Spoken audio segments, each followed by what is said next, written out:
चुनाव में नरेंद्र मोदी जी की कॉन्फिडेंस को इंडिया गठबंधन ने खत्म कर दिया।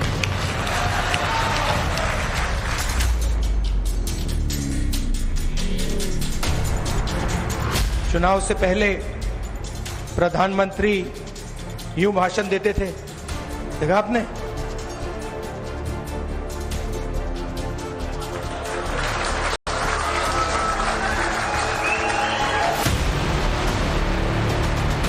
कांग्रेस के कार्यकर्ता ने उनको इतना साइकोलॉजिकल टेंशन दिया कि उनकी साइकोलॉजी कोलैप्स कर गई।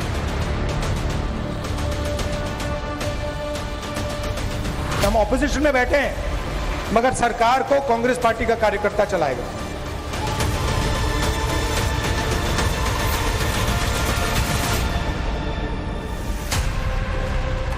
तुम्हारे पांव के नीचे कोई जमीन नहीं, कमाल है कि फिर भी तुम्हें यकीन नहीं।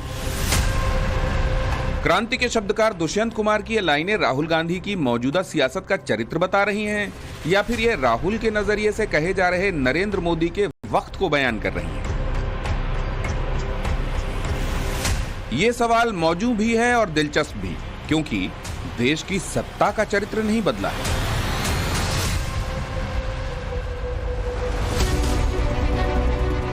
प्रधानमंत्री वही नरेंद्र मोदी हैं जिन्हें 2014 में दिल्ली में आउटसाइडर कहा गया था।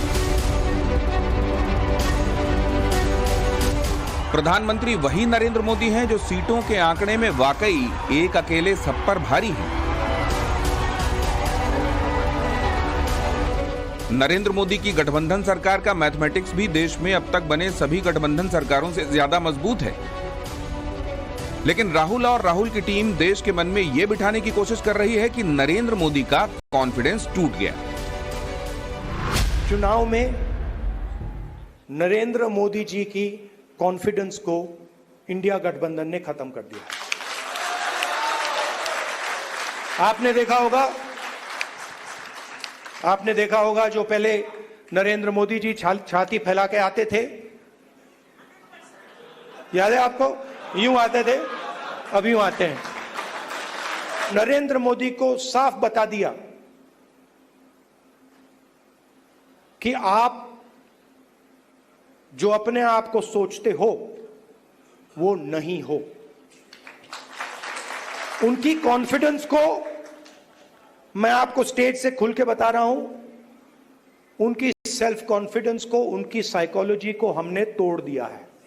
चुप्पी बोलते रहता, मेरी 56 इंच की छाती है, वो है, फलाना है, और 400 पार की आंकड़े लेके आया था, 200 पे सिमट गया। हाँ? और उस व्यक्ति की घमंड टूट गई। और आज पहले तो ऐसा वैसा ऊपर ही देखता था, नीचे नहीं देखता था। अब देखिए आप ऐसा ऐसा करते रहते। तो मैं इसलिए बता रहा हूं, घमंड नहीं करना। राहुल गांधी के शब्दों पर ध्यान दीजिए। राहुल गांधी कह रहे हैं कि हमने प्रधानमंत्री नरेंद्र मोदी की साइकोलॉजी को तोड़ दिया है। देखिए, हमने सुना है, जाना है, परखा है कि विपक्ष की भूमिका लोकतंत्र में सकारात्मक आलोचना की रहती है। लेकिन अगर ये कहना कि हमने प्रधानमंत्री नरेंद्र मोदी की साइकोलॉजी को तोड़ दिया है तो क्या ये सही रहेगा? तो इसका जवाब है नहीं। तो अब सवाल यहां पर ये उठता है कि राहुल गांधी क्या प्रधानमंत्री नरेंद्र मोदी के खिलाफ साइकोलॉजिकल गेम खेलने की एक कोशिश कर रहे हैं? ये वही राहुल गांधी हैं जिन्होंने नफरत के बाजार में मोहब्बत की दुकान का नारा दिया है। ये वही राहुल गांधी हैं जिन्होंने मोहब्बत की राजनीति के नैरेटिव को पुख्ता करने के लिए संसद में कह दिया था कि आप मुझे पप्पू कहते हो लेकिन मेरे मन में गुस्सा नहीं है। आपके लिए मैं पप्पू हूँ, आपके लिए मैं अलग अलग गाली दे सकते हो, मगर मेरे अंदर आपके खिलाफ इतना सा भी गुस्सा, इतना सा भी क्रोध, इतनी सी भी नफरत नहीं है। मैं कांग्रेस हूँ और ये सब कांग्रेस हैं, और कांग्रेस ने और इस भावना ने इस देश को बनाया है। इस बात को आप कभी मत भूलिए। 2019 के लोकसभा चुनाव से पहले और 2019 के लोकसभा चुनाव तक राहुल गांधी का कैंपेन कुछ कंफ्यूज सा था। राहुल गांधी कभी अपने आप को विक्टिम के रूप में दिखाते तो कभी चौकीदार चोर है बोलकर प्रधानमंत्री नरेंद्र मोदी पर सीधा आक्रमण करते। लेकिन उसके बाद राहुल गांधी ने अपने कैंपेन में बदलाव किया और अपने आप को एक प्रभावशाली व्यक्तित्व के रूप में पेश किया। और ऐसा नहीं है कि ये सब कुछ हुआ 2024 के नतीजे आने के बाद। उससे पहले ही राहुल गांधी ने अपने व्यक्तित्व में बहुत बदलाव किया और आक्रामक तरीके से अपने आप को रखा। और जब भी उन्होंने प्रधानमंत्री नरेंद्र मोदी पर अटैक किया, अपने ऑफेंस को बरकरार रखा। 6 महीने बाद, 7-8 महीने बाद ये घर से नहीं निकल पाएगा। हिंदुस्तान के युवा इसको ऐसा डंडा मारेंगे, इसको समझा देंगे। साफ है कि नरेंद्र मोदी के खिलाफ राहुल गांधी का ऐसा तेवर 2024 के चुनाव के नतीजों से पहले ही हो चुका था। फिर 2024 के नतीजों के बाद क्या बदला है जो राहुल गांधी अब नरेंद्र मोदी का कॉन्फिडेंस टूट जाने की बातें करने लगे हैं? कांग्रेस के समर्थक उंगलियों पर गिनाएंगे। लेटरल एंट्री का फैसला रोका गया, वक्फ बिल जेपीसी में भेजा गया, ब्रॉडकास्ट बिल का ड्राफ्ट वापस हुआ, long term capital gain tax पर इंडेक्सेशन बेनिफिट खत्म करने का फैसला वापस हुआ। 18वीं लोकसभा का बजट सत्र शुरू होने के ऐन पहले संसद के बाहर नरेंद्र मोदी का यह बयान भी कांग्रेस समर्थकों के कानों में संगीत घोलने वाला है। 140 करोड़ देशवासियों ने बहुमत के साथ जिस सरकार को सेवा करने का हुक्म किया है देशवासियों ने, उसकी आवाज को कुचलने का और लोकतांत्रिक प्रयास हुआ। 2.5 घंटे तक देश के प्रधानमंत्री का गला घोंटने का, उनकी आवाज को रोकने का, उनकी आवाज को दबाने का लोकतांत्रिक परंपराओं में कोई स्थान नहीं हो सकता है और इसका कोई पश्चाताप तक नहीं है, दिल में दर्द तक नहीं है। कांग्रेस समर्थक कहने लगे हैं कि 2024 के नतीजों के बाद नरेंद्र मोदी विक्टिम कार्ड चलने को मजबूर हैं। लेकिन जब यह दावा हो रहा है कि नरेंद्र मोदी का कॉन्फिडेंस हिल गया है, ये यू टर्न सरकार हो गई है, तब जरा देखिए नरेंद्र मोदी के किन फैसलों में मजबूती नजर आती है। मोदी का मंत्रिमंडल, उनके कैबिनेट के बिग 4 राजनाथ सिंह, अमित शाह, एस जयशंकर, निर्मला सीतारमण अपने अपने पोर्टफोलियो के साथ निरंतरता में है। मोदी मंत्रिपरिषद के एक एक चेहरे और उनके मंत्रालयों में नरेंद्र मोदी का स्टैंप साफ नजर आया। मौजूदा एनडीए सरकार के सबसे अहम सहयोगियों नीतीश कुमार और चंद्रबाबू नायडू का सबसे बड़ा एजेंडा अपने अपने राज्यों को विशेष दर्जा दिलाना था। बजट के ऐन पहले जेडीयू की राष्ट्रीय कार्यकारिणी ने बिहार को विशेष राज्य का दर्जा या विशेष पैकेज देने का प्रस्ताव पारित किया था। चंद्रबाबू नायडू ने बजट से पहले बार-बार दिल्ली की दौड़ लगाई थी, लेकिन बजट में बिहार और आंध्र प्रदेश को कुछ महत्वाकांक्षी योजनाएं ही मिली। न विशेष राज्य का दर्जा मिला, न विशेष पैकेज। नरेंद्र मोदी का कॉन्फिडेंस अगर 2024 के चुनाव के नतीजों से हिल गया होता तो क्या नरेंद्र मोदी आरएसएस का हाथ मजबूत कर पाते? नरेंद्र मोदी के तीसरे टर्म में सरकारी कर्मचारियों पर आरएसएस की शाखा में जाने पर 58 साल से लगा प्रतिबंध हटाया गया और यह फैसला जुलाई में जब हुआ था, तब आज नरेंद्र मोदी का कॉन्फिडेंस टूट जाने का दावा करने वाले कह रहे थे मोदी विचारधारा के आधार पर सरकारी दफ्तरों का राजनीतिकरण कर रहे हैं, कर्मचारियों की निष्पक्षता और संविधान की सुप्रीमेसी खत्म हो जाएगी। संविधान बदलने का इरादा कामयाब नहीं हुआ तो संस्थानों पर कब्जे की तैयारी हो रही है। बड़ा ही खतरनाक है, लोकतंत्र की मान्यताओं की विपरीत है और ये संघीकरण करना चाहते हैं। दुनिया की कोई ताकत संघीकरण अब नहीं कर पाएगी। जनता ने इनको हमारे यहाँ से नकार दिया है। धर्म पर आधारित राजनीति अब नहीं चल पाएगी। सांप्रदायिकता की राजनीति का कोई स्थान नहीं है, इसलिए ये हटेगा और पाबंदी जो लगाई गई थी वो रहेगा। आरएसएस का एजेंडा भी बिल्कुल क्लियर है। देखिए, देश के अंदर नफरत जो फैलाने की बात हो रही है, देश नफरत से नहीं चलेगा, देश मोहब्बत से चलेगा। देश मोहब्बत से ही चलेगा। सरकारी कर्मचारी का एक विचारधारा के साथ समर्थन का कोई मतलब नहीं है कि आप एक विचारधारा का समर्थन, उस विचारधारा के अगेंस्ट देश के अंदर उस विचारधारा के अगेंस्ट 70% लोग हैं। ये मैं समझता हूँ ये बिल्कुल गलत है, क्योंकि आरएसएस का जो मेंबर का ओथ होता है, पहले तो मराठी में था, बाद में उन्होंने उसको संस्कृत में किया, फिर थोड़ा अमेंडमेंट्स किए। वो ओथ आपको कहता है कि वो भारत की डाइवर्सिटी को, प्लुरलिज्म को नहीं मानते। वो तो हिंदू राष्ट्र के ऊपर कसम खाते हैं।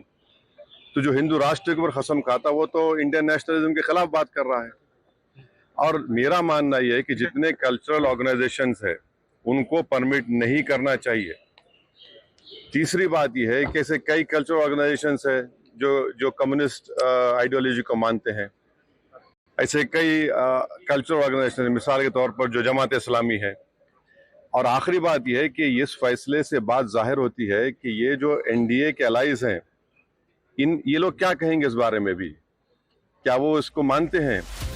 सरकारी कर्मचारियों को आरएसएस की शाखा में जाने देने के सरकार के फैसले पर कांग्रेस महासचिव जयराम रमेश का बयान था। 4 जून 2024 के बाद स्वयंभू नॉन बायोलॉजिकल प्रधानमंत्री और आरएसएस के बीच संबंधों में कड़वाहट आई है। 9 जुलाई 2024 को 58 साल का प्रतिबंध हटा दिया गया, जो अटल बिहारी वाजपेयी के प्रधानमंत्रित्व काल के दौरान भी लागू था। मेरा मानना है कि नौकरशाही अब निक्कर में भी आ सकती है। जिस प्रधानमंत्री का आत्मविश्वास टूट चुका हो, जिसकी साइकोलॉजी पर असर पड़ चुका हो, क्या वो प्रधानमंत्री गठबंधन की तमाम मजबूरियों को सहते हुए अपनी नई टीम को चुन सकता है? नायडू और नीतीश कुमार जैसे सहयोगियों को बजट में उनकी मांग के अनुसार क्राफ्ट कर सकता हो और अपने वैचारिक संगठन आरएसएस को इतनी छूट दे सकता है? जवाब है नहीं। लेकिन राहुल गांधी के मुताबिक इंडिया अलायंस ने प्रधानमंत्री नरेंद्र मोदी के आत्मविश्वास को झकझोर कर रख दिया है, यानी उनका कॉन्फिडेंस तोड़ दिया है। एक तरफ देश नरेंद्र मोदी का कॉन्फिडेंस टूट जाने का राहुल गांधी का दावा सुन रहा है और दूसरी तरफ नरेंद्र मोदी अंतर्राष्ट्रीय कूटनीति का ऐसा दांव चल रहे हैं जिसका मौजूदा भू राजनीति में दूसरा सानी मिल ही नहीं सकता। रूस यूक्रेन युद्ध के पेचीदा दौर में नरेंद्र मोदी यूक्रेन से राजनयिक संबंध बनने के बाद वहां जाने वाले पहले भारतीय प्रधानमंत्री बने हैं। यूक्रेन में राष्ट्रपति वोलोदिमीर ज़ेलेंस्की के सामने नरेंद्र मोदी ने युद्ध के खिलाफ भारत की भूमिका को बगैर लाग लपेट के रख दिया। हमने जो दूसरा मार्ग चुना वो दूसरा मार्ग है युद्ध से दूर रहने का।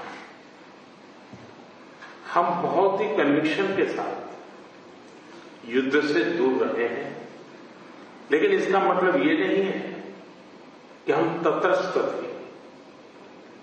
हम न्यूट्रल नहीं थे। हम पहले दिन से ही पक्षकार रहे हैं और हमारा पक्ष है शांति का। हम बुद्ध की धरती से आते हैं जहां युद्ध को कोई स्थान नहीं होता है। हम महात्मा गांधी की धरती से आते हैं जिसने पूरे विश्व को शांति का संदेश दिया है। रूस यूक्रेन युद्ध के खिलाफ ऐसा जोरदार संवाद रखने वाले ये वही नरेंद्र मोदी हैं जो अभी 1 महीने पहले भारत रूस संबंधों को राष्ट्रपति व्लादिमीर पुतिन के साथ मजबूत कर रहे थे। दुनिया को ये बता रहे थे कि भारत रूस द्विपक्षीय संबंधों के आड़े अंतर्राष्ट्रीय कूटनीति अड़ंगा बन ही नहीं सकती। क्या ये भरोसा कोई ऐसा प्रधानमंत्री दे सकता है जिसका कॉन्फिडेंस टूट गया हो? जवाब है नहीं। अगर तीसरी सरकार के 3 महीनों के अंदर नरेंद्र मोदी ने कोई भी फैसला अपना वापस लिया है तो अपनी सरकार की दृढ़ता भी दिखाई है। तो ऐसे में यह कहना कि प्रधानमंत्री नरेंद्र मोदी का कॉन्फिडेंस टूट गया है, ऐसी बात को कितनी अहमियत देनी चाहिए? क्या जब प्रधानमंत्री नरेंद्र मोदी की सरकार पहले और दूसरे टर्म में बनी थी, जब उनके पास बहुमत था, तब क्या उन्होंने कोई फैसला वापस नहीं लिया? बिल्कुल लिया है। 1 साल तक कृषि कानून जो चल रहा था, उसके तीनों कृषि कानून के जो बिल है उसे नवंबर 2021 में वापस लिया गया था।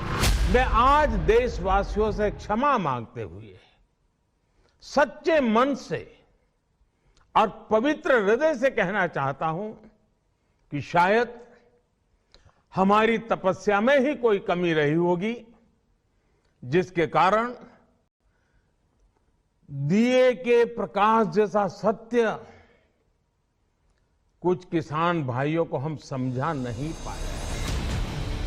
नरेंद्र मोदी की दूसरी सरकार में कृषि कानूनों को वापस लिए जाने को नरेंद्र मोदी विरोधी उस समय होने जा रहे यूपी और पंजाब विधानसभा चुनावों का दबाव कहेंगे। लेकिन क्या मोदी ने अपनी पहली और दूसरी सरकार में चुनाव के समय में ही कोई फैसला वापस लिया? इसका जवाब है नहीं। कॉलेजियम सिस्टम हटाकर जजों की नियुक्ति का 2014 का बिल सुप्रीम कोर्ट के फैसले के बाद मोदी की पहली सरकार ने ठंडे बस्ते में जाने दिया, जबकि ये बिल संसद के दोनों सदनों से आसानी से पास हुआ था। अधिकतर राज्यों की विधानसभाओं से इसे मंजूरी मिली थी। इसी तरह कांग्रेस जैसे कुछ विपक्षी दलों के थोड़े से विरोध के बाद नरेंद्र मोदी ने 2015 में भूमि अधिग्रहण बिल को वापस ले लिया, जबकि ये विपक्षी दल इस कानून का रास्ता रोकने में सक्षम नहीं होते। फरवरी 2024 में इलेक्टोरल बॉन्ड का बेहद अहम एजेंडा सुप्रीम कोर्ट ने खारिज किया, लेकिन मोदी की दूसरी सरकार ने नंबरों का पलड़ा भारी होने के बावजूद संसद से इस फैसले को बदलने की कोशिश नहीं की। क्या ये तमाम तथ्य ये नहीं बताते कि नरेंद्र मोदी ने आलोचनाओं और विरोधों के स्वरों को जरूरत पड़ी है तो सिर झुकाकर स्वीकार किया है? भले ही वो पहले की तरह नंबर गेम में मजबूत रहे हों या आज नंबरों में कुछ कमजोर हुए हों। आज जिन फैसलों को लेकर विपक्ष नरेंद्र मोदी की तीसरी सरकार को यू टर्न सरकार कह के चिढ़ा रहा है, उन फैसलों की गहराई को समझने की कोशिश करें। लेटरल एंट्री का विज्ञापन कैंसिल जरूर हुआ, लेकिन इसमें आरक्षण को जोड़ने का जोरदार दांव साफ उजागर है। इंडेक्सेशन बेनिफिट का विकल्प वापस दिया गया, लेकिन सरकार ने लॉन्ग टर्म कैपिटल गेन्स पर जो प्रावधान किए वो भी लागू हैं। वक्फ बिल जेपीसी में भेजा जरूर गया, लेकिन उससे पहले संसद में एनडीए सहयोगियों से इसके पक्ष में जोरदार माहौल भी बनवा लिया गया है। कहां से ये मुसलमान विरोधी है? कौन सा इसका कानून मुसलमान विरोधी बताता है? यहाँ उदाहरण दिया जा रहा है कि अयोध्या की मंदिर गुरुबायू, अरे मंदिर और संस्था में अगर अंतर आपको नहीं समझ में आ रहा है तो आप कौन सा तर्क खोज रहे हैं? आपके मस्जिद को छेड़छाड़ करने का प्रयास नहीं किया जा रहा है, और कानून से बना हुआ कोई भी संस्था अगर निरंकुश होगा तो उसमें पारदर्शिता लाने के लिए सरकार को हक है, अधिकार है कानून बनाने का। नरेंद्र मोदी की तीसरी सरकार के फैसलों को परखने का काम तो जनता का है, लेकिन राहुल गांधी नरेंद्र मोदी का कॉन्फिडेंस टूटने का दावा करते हुए ये भी कहते हैं कि नरेंद्र मोदी की छाती सिकुड़ गई है। मानो उनके बोलने चलने में राहुल गांधी को नरेंद्र मोदी का रंग उड़ा हुआ नजर आ रहा हो। लेकिन देश की जनता ये भी देख रही है कि तीसरी सरकार में संसद के पहले सत्र में ही राहुल गांधी को नरेंद्र मोदी का जवाब क्या था। जवाब ऐसा था कि शोला ही भड़का दिया था। फिल्म शोले की मौसी वाला मोदी का डायलॉग था ही ऐसा। 13 राज्यों में 0 सीटें आई हैं। अरे मौसी, 13 राज्यों में 0 सीटें आई हैं, पर हीरो तो है ना। अरे पार्टी की लुटिया तो दुबई है। अरे मौसी, पार्टी अभी भी सांसें तो ले रही है। ब्यूरो रिपोर्ट, टाइम्स नाउ, नव भारत।